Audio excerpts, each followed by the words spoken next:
Jesus has the power.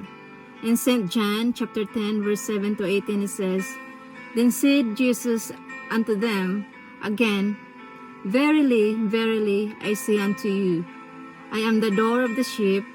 All that ever came before me are thieves and robbers, but the sheep did not hear them.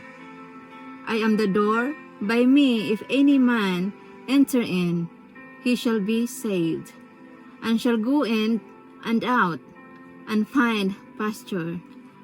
The thief cometh not, but for to steal, and to kill, and to destroy.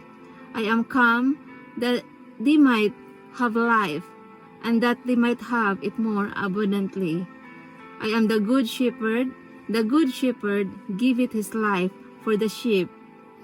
But he that is an hireling, and not the shepherd, whose own the sheep are not, seeth the wolf coming, and leaveth the sheep, and fleeth, and the wolf catcheth them, and scattereth the sheep.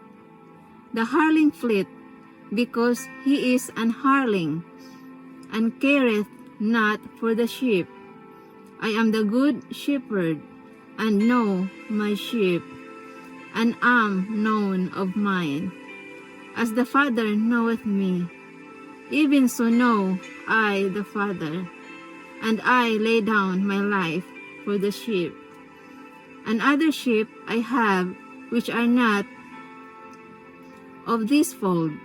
Them also I must bring, and they shall hear my voice. And there shall be one fold, and one shepherd. Therefore doth my Father love me, because I lay down my life, that I might take it again. No man taketh it from me, but I lay it down of myself. I have power to lay it down, and I have power to take it again. This commandment have I received of my Father.